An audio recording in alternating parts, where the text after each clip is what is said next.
guys, starting the test in flat water, down tide. We have quite a run out tide now, and I've already checked the bar. There is fast running water heading out and incoming sea, so breaking waves at the bar, not the kind of conditions you would exit with a pointy bow like this. So I'm going to rip around through the swells and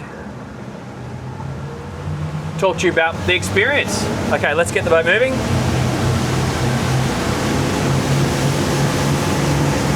Straight up to 22 knots and climbing. RPM is at around 4,000.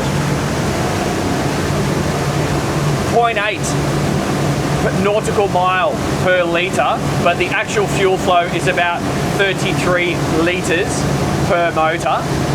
And I'm just manually trimming with the engine. I've got the zip brakes in auto at the moment, and I'm just going to increase my speed a little bit. 31 knots now. So the experience driving in the S30 to the sea is much more open connection with the sea vibe. Obviously this is all open. You can hear the water more. It feels bigger and more spacious. And to be fair, this thing is a bit of a looker, coming through at 34 knots. Plenty more speed. We'll do a full speed run a little bit later in the video. I just want to feel this hull out. I've only been sitting down there flying the drone. Yeah, sizable waves, breaking waves across the bar. So got to be safe and sensible. Looking for surfers who often paddle across here now. Going to drop my speed, a little bit safer speed, just watching out for people. I don't see anyone. I've seen the tide line, crossing into the tide line now. Coming in at 29 knots. Rev range hovering around about high 3s to 4,000. Coming into some waves now, and we'll just cruise here, sensible speed. Two surfers. Okay, I'm standing up. I'm just going to rip up here a little bit more through some waves. Noticeable tide now. Okay, all clear, cutting around. Engines down, power through the turn. No surfers, no surfers, no surfers. Clear, clear, clear. Good. Now we're going to go down swell, power up, into the waves. We've got a following sea here now, skipping across them, 29 knots, some lumpy ones here, dry, 29, coming through. I'm going to do a turn in a second, staying in those swells, see how the boat handles it, feels good. This is great conditions for a hole like this. You don't even need to slow down for these little lumpy ones. Cutting in, hold that turn. I'm at 31 knots. Nice, smooth, controllable. Wonderful. Ripping around, stay in the deep water. Tide's gone down, I can't go shallow now. Coming through at 35 knots. Fuel flow has been ranging from 30 to 40 litres per motor, but I was focusing on situational awareness and not totally on fuel flow all the time. And my revs have been hovering high 3,000 to 4,000, 4,500 RPM. I'm sitting on 4.3 right now, 4,000 to 300 RPM. Fuel flow of 40 to 43 litres per side, and a speed of 32 knots.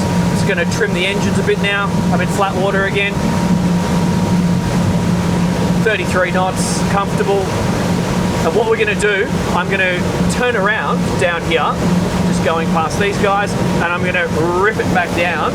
We'll do a wide open throttle when we get to the other end. And then once we've seen how that feels, we're going to go and do some anchoring. We'll do a touch and go at the dock somewhere, and I think we'll also put it on the beach because that's fun. And why not? We're having a good day today. Looks like someone's filming a movie on this Sunseeker up here. It's kind of cool. All right, slowing down. Great situational awareness having everything open like this. So yeah, if you just want a no nonsense setup, slowing down, trim down, and we'll just stay a little bit on the power. Clear, clear, clear. no loss of visibility. Let's just go more power, and full power. Let's just do it. Go through my waves, chop them up, full power. Gonna trim up the motors now. Okay. 44 knots, 45 knots, 80 litres per side, 47 knots. Going through a couple of waves here, trimming up, 48 knots. 80 litres a side, 5,900 RPM. This is a 50 knot boat. I see 49. Okay, coming off the speed now. We'll rip it around.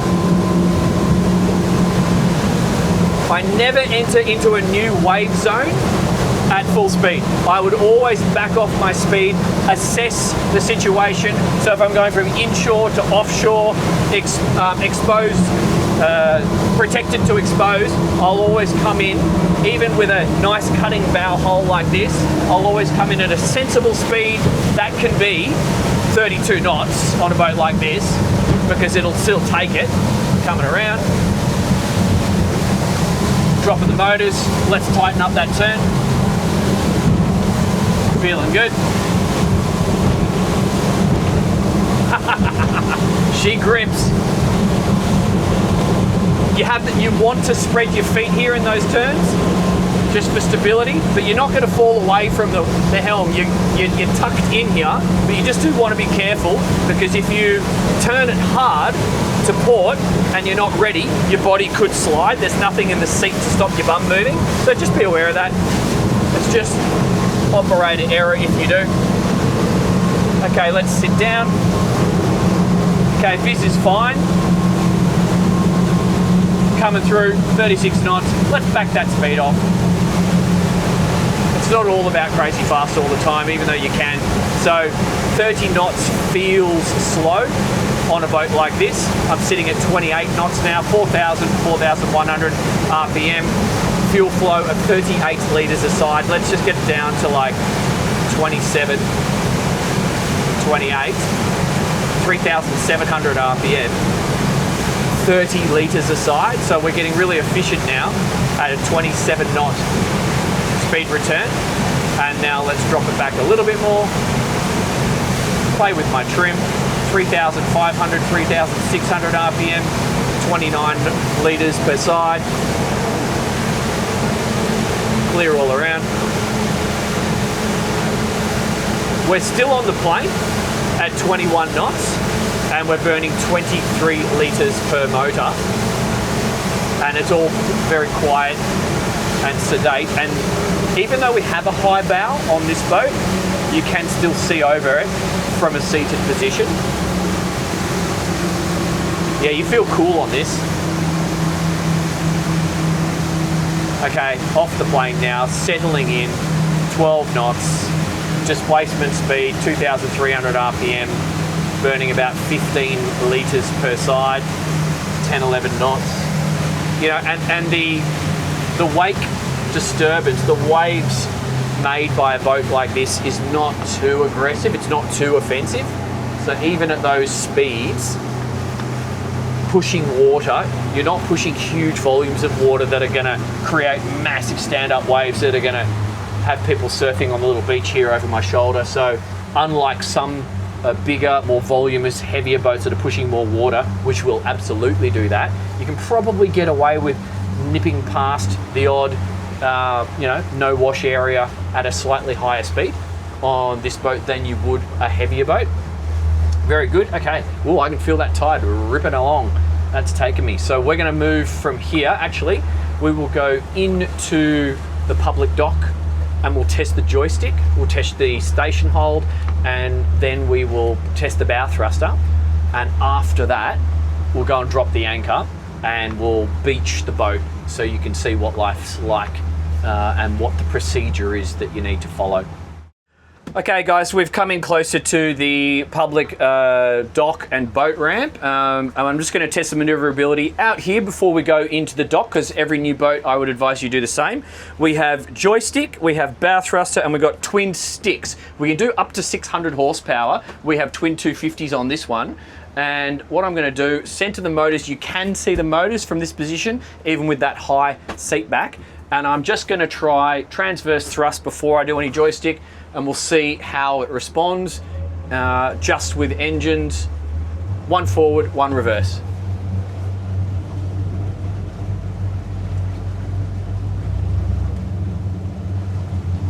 Well, totally fine in my opinion. Okay, so what I'm going to do now is switch over to the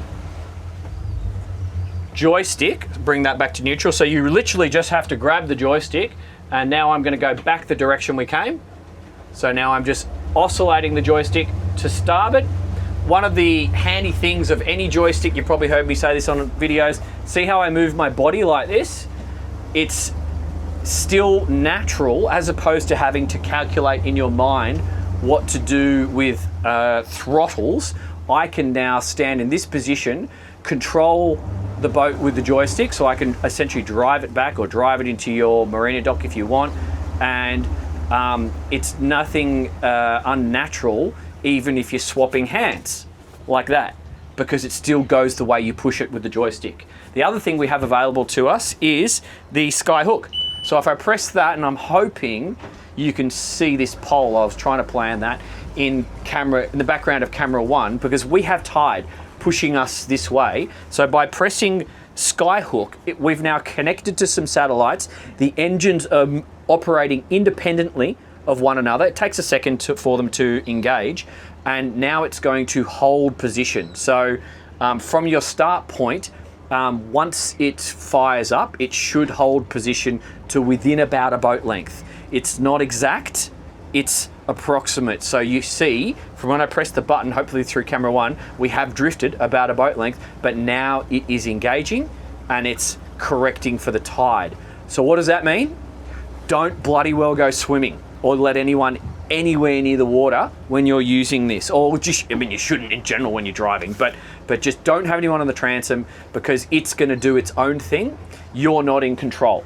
If you need to be in control, you can just take control. So literally, by engaging the throttle just there, I've now disengaged the skyhook, and you can also press skyhook button here. So that's all an option for you. But just get used to all of these systems and run it through your mind before you go into a marina and essentially potentially get all cocked up, because there's going to be a lot of things happening in your head, and you want this process to happen with muscle memory and not requiring you to take your eyes off the final destination. On that point, I see a bloke struggling to pick up his missus here, so I'm actually not going to get in his way. I'm going to use the next dock a bit further down just as a reference point, so I won't actually park the boat, because he's getting taken by the tide. His missus standing there, arms crossed. He does not need extra stress from me. So help a bloke out. If you see this situation, leave him alone. We're men, we try when we don't have the best ability to multitask.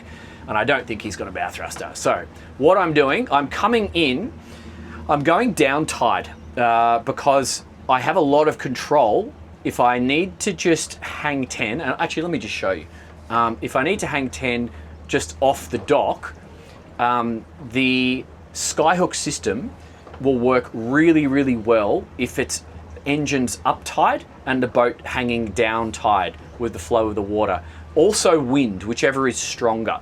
So if you just come in alongside, and what I will do, I'm just going to use this as a reference point. I'll show you what I mean. The tide is going this way, so I've got my engines down tide, although there's slightly less tide in this location as to where we just were. Okay, boom, what's my dret? I got 4.5 meters, so that's good. Okay, so using this as a reference point, I'm now going to stop the boat just here. How's that bloke? Oh, he's still trying to pick up his missus. I feel sorry for the guy.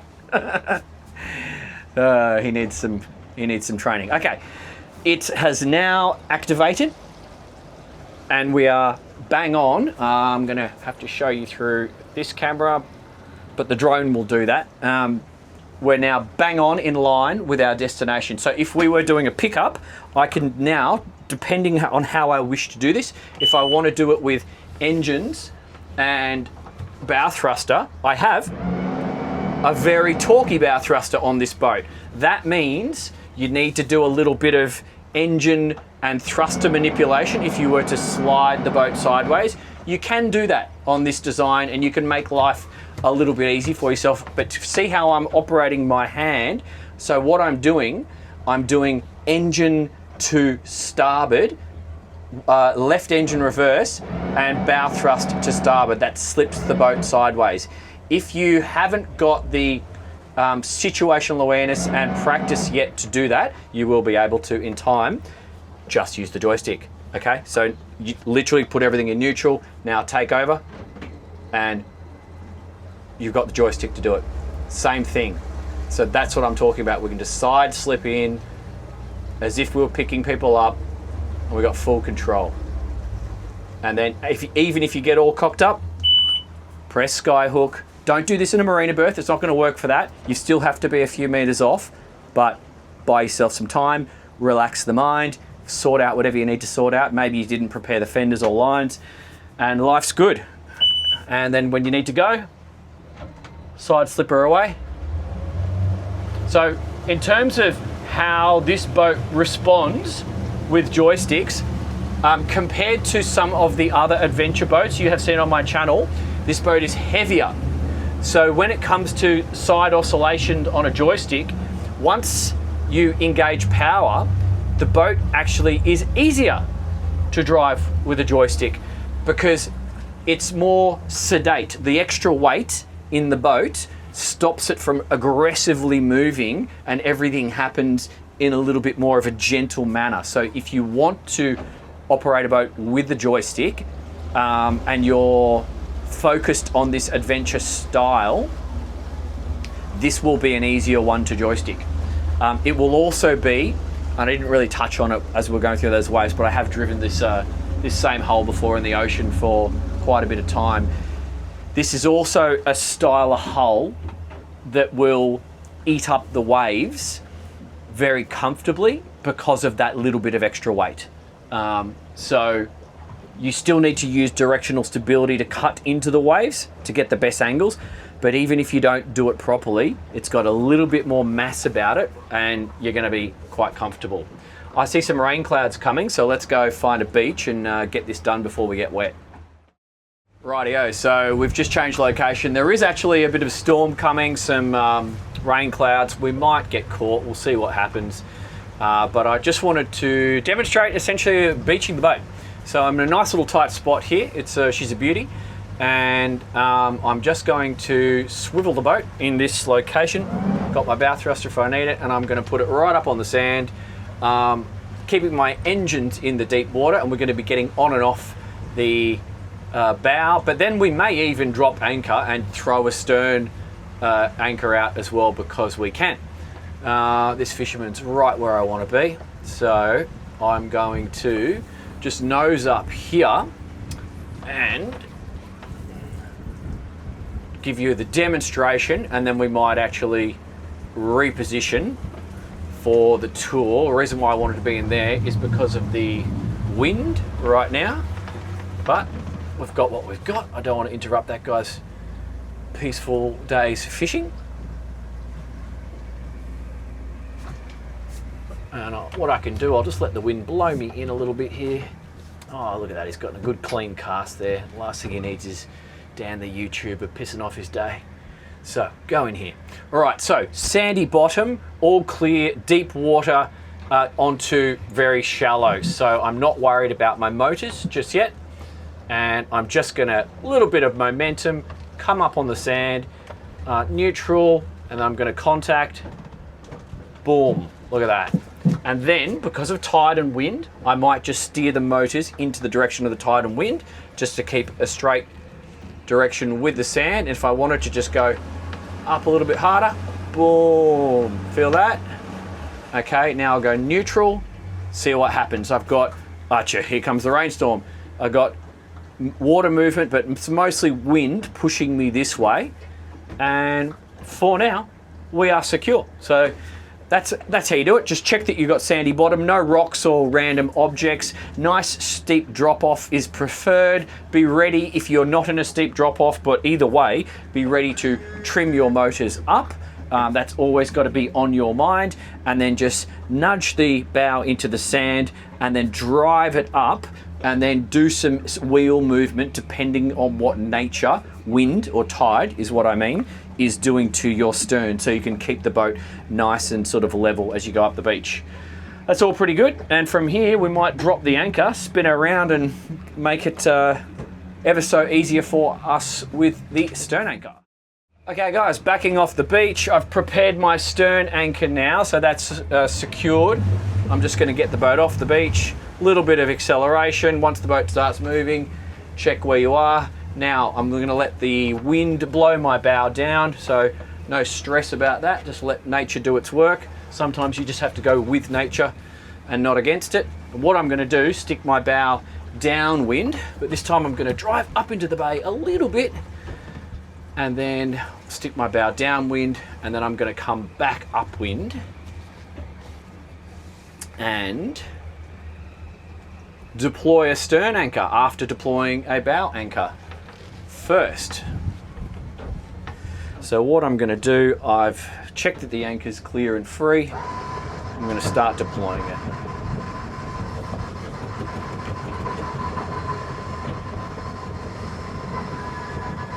Trimming the motors up, remembering I've got lots of wind here blowing me, so my bow is blowing downwind, so I'm just trying to hold position here, trimming my motors up a little bit as I deploy chain. I am in 3 meters of water, so now let's start creeping up. I've already secured my stern anchor, and now we'll trim the engines up a little bit more. I don't mind having lots and lots of chain out, so I can always come back up on the chain. I'm just going to creep into the beach a little bit more now.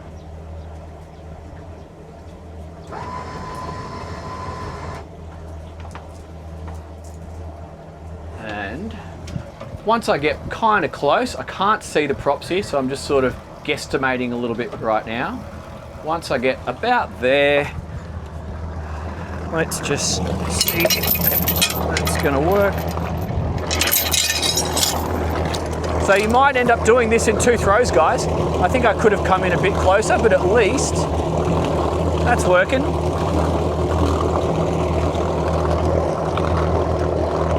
And I'll just pull myself. We've got 2 people here, but I'm trying to do it myself just because I see some of you guys in the comments literally asking me how to do this. So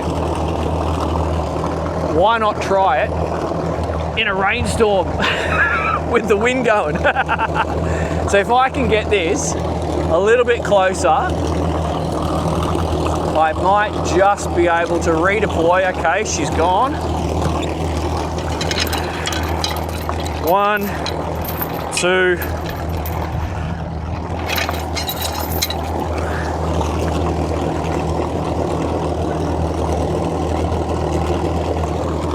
All right, and look, this is where you're going to have to now do a little bit of playing with the chain, easing the chain, getting off the boat, and let's turn the engines off, getting off the boat, and one person dragging it up the beach, because I don't really want to suck. I don't particularly want to suck sand into the intakes. So let's just pull ourselves and finish this off manually. All right, so I hope that was useful, ladies and gents. I hope you got an insight into what life is like owning and operating a Navan S30. So what do you need to consider if you're buying a boat like this? Well, there is some engine options. So consider whether you would go with the singles, whether you would go with the twins, and what horsepower. So that's just going to be up to you. I think these motors are a great fit, so I would actually just go with what we have here. Plenty enough speed, plenty enough pick up and go. Even if you load it up with people, you're going to get a good cruising speed at healthy fuel burn. What experience level is required to run something like this safely? Moderate. As long as you had one or two or something smaller before, you're going to be fine. It's not a boat that requires you to be super active in a situational awareness and systems operation perspective, because the boat will eat up a lot of chop. So you can kind of hit some waves or hit some chop at what would be a too high a speed on other hulls, and it's not going to beat you up. Okay, so you can sort of make a few what would be technically mistakes on other boats. This thing's going to be fine. She's just going to rip it up. You'll keep going. Your partner won't even know, and everything's fine. So it is what it is. And I think from a docking perspective, yes, we've got a few things going on, but with some training from your dealer and some research or assistance where you need it, you can succeed on a boat like this. So moderate amount of experience. And what would you compare it with if you're in the market? Well, obviously the other adventure boats. So you can look at the Saxdors, you could look at the Axopars, you could look at the Rick. They're all options for you. You may also be in the market for something like a Boston Whaler or for something like a Grady White.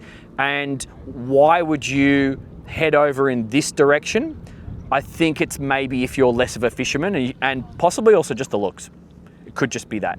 But if you are looking for that efficient, fun, bit of SUV, bit of sports car, bit of Land Cruiser kind of boat to do those activities for you with less of a fishing focus, then this could be the one for you. So jump in the Patreon if you want to communicate, if you want to get access to these videos before everyone else. You can also buy my hats these days. Finally got around to it. Sorry to everyone who's messaging and I haven't done it yet. It's been busy. But yeah, love you lots. Hope it was useful. See you in the next one. Thanks, guys.